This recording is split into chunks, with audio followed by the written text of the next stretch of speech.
Well, he didn't kick well today. He missed 2 field goals. And, last week it wasn't his issue. I thought he kicked fine last week, and we got a kick blocked. But he didn't kick well today. And so we'll see. We'll see how he responds.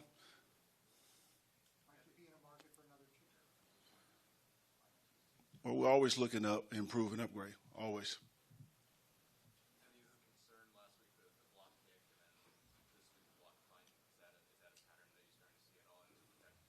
Well, in the first 2 weeks, you can say that. Yeah, we had a block kick and a block punt today. It's not good enough. It's not acceptable.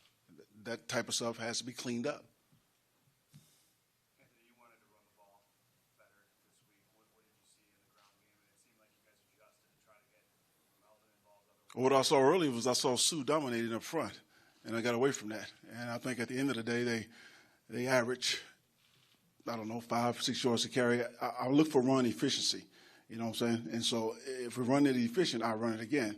But they was giving us the pass, and I thought our receivers and Phil did a good job of moving the ball down the field and running it whenever we could. They played a little bit of bend but don't break. I think they only gave up 1 touchdown on a long drive. But other than that, they played hard. Obviously not good enough, but they played hard.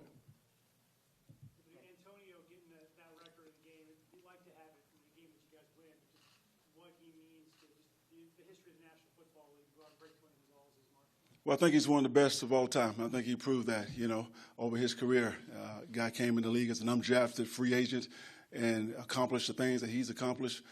To me, he's the first ballot Hall of Famer, and I think he's the best. And I was happy for him today, but I wish we could have done it on a win. Being around him, the limited time that you have, what have you learned about him and just him as a guy? He's a leader. He doesn't talk a lot, but he leads by example. He leads one-on-one. I see the effect that he has on guys in that locker room.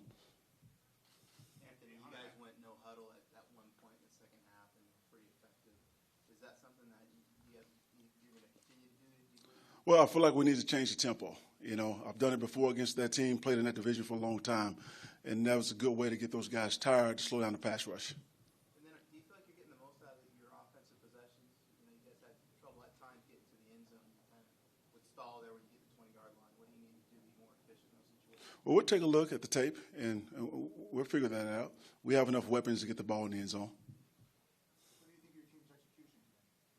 Well, like I say, we'll take a look at the tape, and we'll decide that after I grade the tape. Hunter Henry didn't get a target in week 1. How did he handle it this week? He was fine. Hunter's a team guy. He's not a selfish player. If he doesn't get a target and we win, he could care less. But, I think we have to target him. I think he's one of the better tight ends in the game.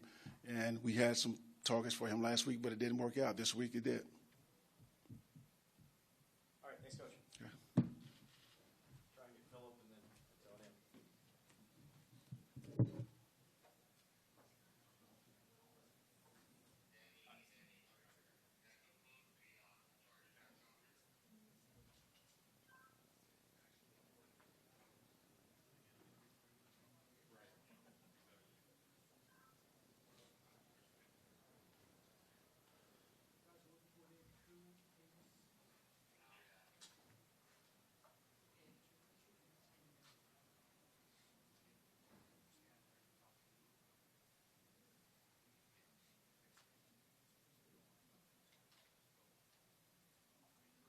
Gets tested.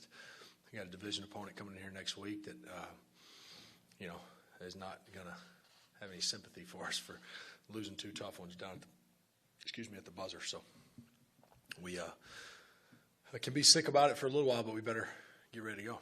What did it mean for you to witness Antonio Gates breaking the record? Obviously, you guys went through the games, but what did it mean for you to pass it to him and see him take that record? Yeah, it was awesome. Too bad it didn't happen in a win, but it was awesome. It was a lot of touchdowns, and a lot of years, a lot of tight ends played in this league. So certainly a special accomplishment for him. I'm just thankful that I could be a part of a lot of them, not all of them, but a lot of them, and he's been awesome for so long.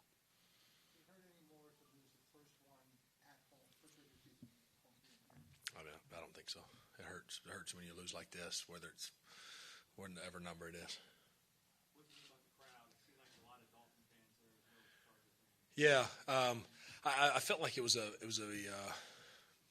into it crowd. I mean, I felt like it was very the environment was exciting. There certainly was a lot of Dolphins fans. I think we're fairly used to that. We're fairly used to the opposing team traveling well. But I thought the energy in the stadium was good. You know, we definitely a little easier environment than it was last week in Denver. But we. Is this something that will change with time the longer you're in? I hope so. You know, I think it's always been a little bit of something you battle. We battled down in San Diego. I think just obviously the weather, the climate lends to that. If I was somewhere else and was a fan and picking a road game to go to, this would be a destination. So we've always had to battle that a little bit. When we haven't won as many games, we've had to battle it a little more. So yeah, I think that's something. If we can get going and put some wins together, we got to get one first. Then I think you'll see more and more of our fans. I thought it was pretty good. You know, we moved the ball well. The name of the game though was scoring, and we didn't score enough points.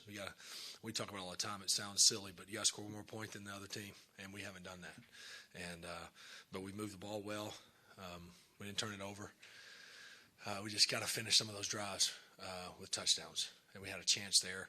I'm not sure exactly with how much time left, but we converted the third down. They called a hold in right there. We hit Tyrell. We're going to be down there about the 30, up 4 still at that point with a chance to really make it a 2-score game. And then we got backed up and didn't get the third down conversion, and that was a big drive. And then obviously we had 2 chances at the end, one to sustain drive and end it, and the other one to win it in a 2-minute. And we just didn't finish it all the way. Back to Gates for a moment. Did you and he talk at all during the summer, during workouts, whatever, about what this would be like to finally get it done? Because you knew it was going to get done somehow. Yeah. No, I mean, it's kind of like one of those things you can't talk. I mean, what do you say? What are we going to do when it happens? What's it going to be like? I mean, it's one of those things that when it just got to kind of happen in the moment. And I'm glad it was sooner than later. Didn't want the season to keep going and him keep getting asked. And hopefully we can add to it now because he's always been a big part of the red zone stuff, and he'll continue to be. And Phil, to your point, it wasn't a quiet crowd. When there was a big play, you guys had a sack for a touchdown, because there was a thought process that it's a small crowd, so it'd be quiet. But it didn't seem that way when there was a big play. Yeah, no. I thought there was great energy in the stadium. Certainly, and obviously the loudest roar came at the end after the missed field goal, to where you really got to see how many Dolphins fans there were, because I heard the roar before I saw the official signal. I wasn't sure which roar it was. But no, I thought the energy was good in the stadium. I thought our fans were good. They were loud on third down. Like you said, they cheered at all the right times. The Dolphins fans weren't loud to where in third downs we had a hard time operating or anything like that. But and they've so it was unique. It was, but it wasn't by any means a disappointment as a player coming out there. We got to find a way to win the game. That's what we're most concerned about. Did you get a sense that your fans today are people that have been with you all along, that rather than a bunch of new fans that are just learning the Chargers, that these are loyalists, these are people that have been in your corner for a while? I like to think I can remember a lot of things and a lot of plays. I can't say I can see similar faces in the crowd. I don't know the answer to that. Just to hear them, though. I mean, yeah, I don't know the answer to that. Gotta try. All right, thanks, Philip. Okay.